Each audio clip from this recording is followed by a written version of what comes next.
নমস্কাৰ বিন্দু ইনফো ব্লগৰ আন এটা ভিডিঅ'লৈ সকলোকে স্বাগতম জনালোঁ। এতিয়া অসমীয়াৰ বাপতি সাহোন হেঁপাহৰ ভোগালী বিহুৰ সময়। এই সময়ছোৱাত মীন পালকসকলে তেওঁলোকে পোহা ফিছাৰীৰ মাছ ধৰিবলৈ আৰম্ভ কৰে।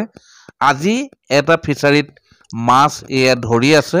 এই ফিছাৰীটো হ'ল মাজুলীৰ চিলাকলা গাঁৱৰ প্ৰাঞ্জল দাসৰ। আৰু মাছ যেহেতু খোৱাতকৈও ধৰাটোৰ আমেজ বা চখেই সুকীয়া, গতিকে এই মাছ ধৰা চাই বৰ ভাল লাগি আছে।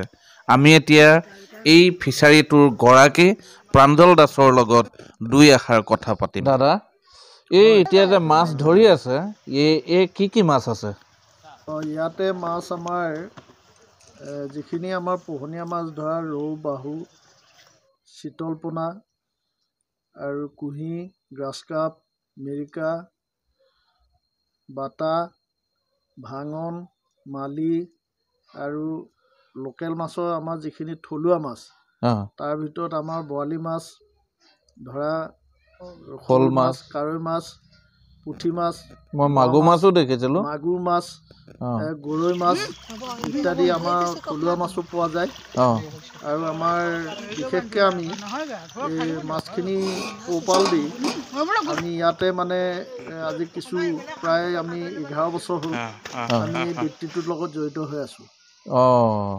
এতিয়া এই যে এই মাছবিলাক ডাঙৰ ডাঙৰ দেখিছোঁ, এই মাছবিলাকতো পোনাত ইয়াত দিয়া হয়, ফিছাৰীত দিয়া হয়। এইটো কেতিয়া দিয়া হয়? এইটো পোনাটো আমাৰ ধৰক এপ্ৰিল আৰু মে' মাহত এই পোনা আমাৰ লখিমপুৰৰ পৰা আমাৰ এই মাজুলীলৈ আহে। এপ্ৰিল মাহত পোনা মানে প্ৰডাকশ্যন হয় আৰু মে' মাহ, জুন মাহ, জুলাই মাহ এই মাহকেইটাতে আমাৰ মাজুলীলৈ পোনাখিনি তেওঁলোকে আমাৰ বেপাৰীখিনি আনে। আমি তেতিয়া তেওঁলোকৰ পৰা সংগ্ৰহ কৰি জেঠ আহাৰ লাষ্ট শাওনৰ 15 তাৰিখমানৰ ভিতৰত আমি পোনাখিনি পুখুৰীত দিয়াৰ ব্যৱস্থা কৰোঁ। এতিয়া এই মাছখিনি দেখিছোঁ ডাঙৰেই, আৰু এই মাছখিনি আজি কিমানমান মাছ ধৰা হৈছে বাৰু? আজি প্ৰায় আমি এতিয়ালৈকে মাছখিনি ওজন কৰা নাই, এনে অনুমানিক আমি প্ৰায় 1.5 কুইণ্টেলমান মাছ আজি ধৰা হৈছে।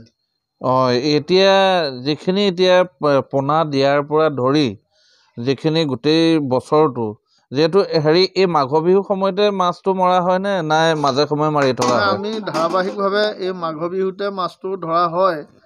এইটো যিহেতু মাঘৰ ভোগালী, অসমীয়া বাপতি সাহোন ভোগালী বিহু বুলি কোৱা যায়, ভোগৰ ভোগালী। গতিকে বেছিকৈ আমি মাঘতে এই উৰুকাত আমি মাছটো ধৰা ব্যৱসায়টো আমি কৰোঁ।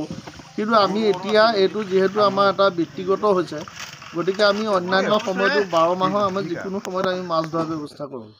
এতিয়া এই মাছৰ অনুপাতে আপুনি লাভ পায়নে?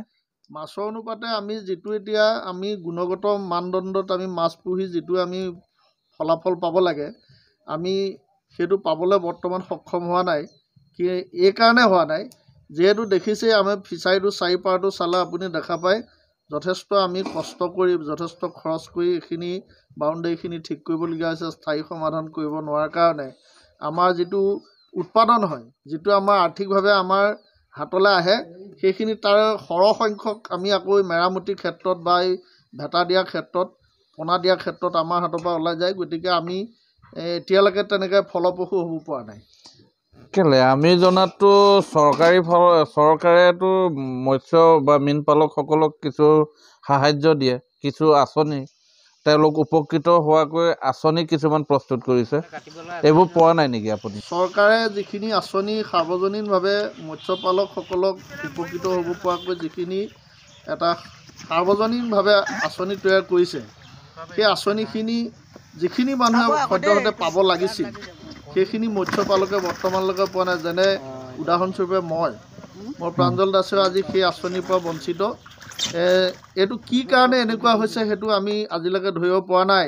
চৰকাৰে এবছৰত এজন মাছমৰীয়া হিচাপে, মাছ পালক বা মাছমৰীয়া হিচাপে চৰকাৰে 30,000 টকা এটা ৰাজসাহাৰ্য দিয়াইছে, যিটো ৰাজসাহাৰ্য আমি 3বাৰকৈ আবেদন কৰাৰ পিছতো আজিলৈকে পাবলৈ সক্ষম হোৱা নাই। যদিও বিভাগক অনুৰোধ কৰিছোঁ, বিভাগে আমাকো পোৱাৰ ব্যৱস্থা কৰিবৰ কাৰণে আমি